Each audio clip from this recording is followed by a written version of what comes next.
በስመ አብ ወወልድ ወመንፈስ ቅዱስ አሃዱ አምላክ አሜን።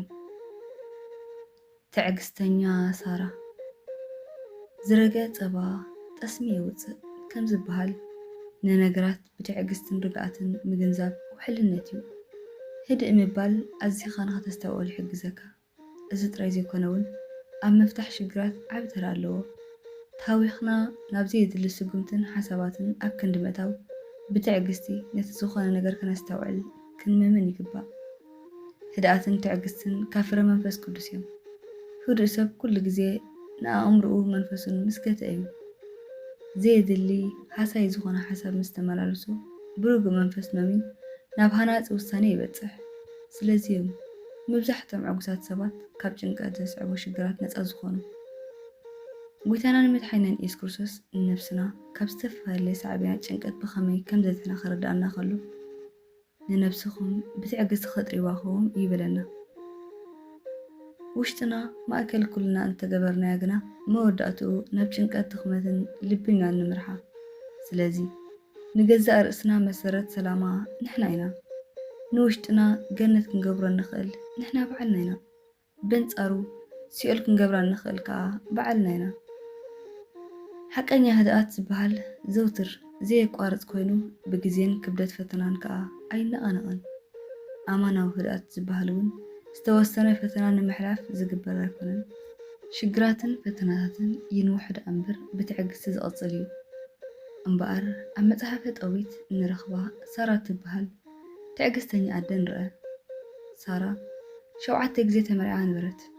ኣስማዲዮስ ዝበሃል እኩይ ጋኔን ግና ነቶም ሰብኡት መምስ ተመርዓወቶም በብሓደ ይቐትሎም ነበረ። በዚ ከዓ እታ ገረት ንሳራ ኣንቲ ቐታሊት ሰብኡታ ረኣዮ 7 ግዜ ተመርዒኺ ነበርኪ፣ እንተኾነ ዕድሚኦም ስለ ዝሓፀረ ካብ ሓዲኦም እኳ ትርፊ ኣይረኣኸን። ስለምንታይ ኺ ሓረቆት ክናባና ተውፅዩ ሰብኡትኪ ስለ ዝሞትኺ ድዩ? እንተደሊኺ ምስቶም ምዉታት ሰብኡትኪ ዘይትፅንበሪ ንስኺ እትወልድዮ ወዲ ወይ ጓል ኣይርኤና በለታ። ሳራ በዛ ኣዝያ ጓህየት ብብኽያት ከዓ ቶክ ትብል ደልየት። ተሓኒቓ ክትምወት ስለ ዝመደበት ከዓ ኣብ ገዛ ኣቦኣ ላዕላይ ደርቢ ደይበት ነቲ ነገር መሪሳ ምስ ሓሰበት ግና ነዚ ነገር እዚ ኣይውዕሎን እየ።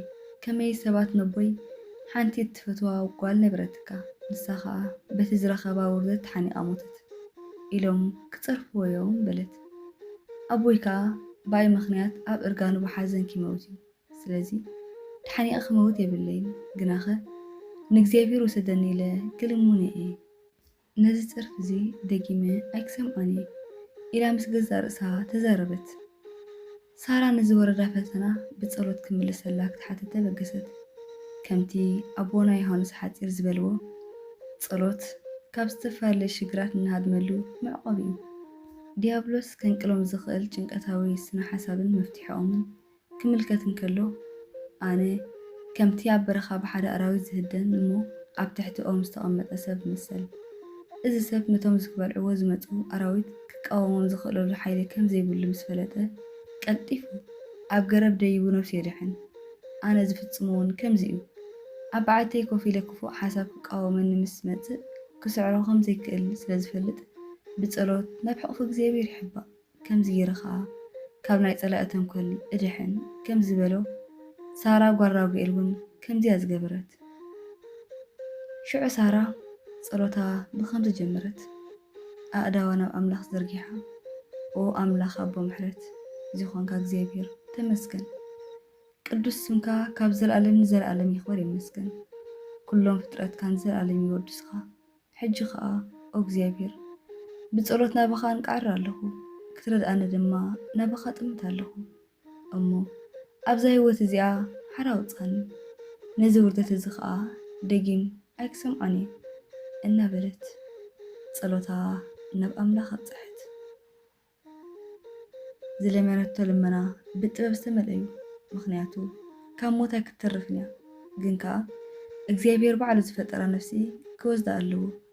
ኣብ መሬት ፍትሓት ዘይብሉ ብሰማይ ከዓ ካብ ፍርዲ ከም ዘይተምለጥ ምዃና ትረዲኣ ወይ ድማ ንውርደተይ ካብ ኣይርሕቕ ቀበለት።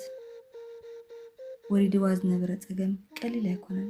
ንሕሰብ እሞ መርዓተ መርዓ ውላድ እናተጸበዩ ሞት መርዓዊ ክርዳእ ሓደ ኸይከውን እውን 7 በጽሐ ግናኸ እቲ ንዝለመኖ ወሃቢ ንዝተማዕቐቦ ኣብ ትሕቲ ጽላሉ መዕቀቡ ዝኾነ ኣምላኽ ብምሕረቱ በጽሓ ብመንገዲ መልኣኽ ቅዱስ ሩፋኤል እውን ኩሉ ሽግራታ ተፈትሐ።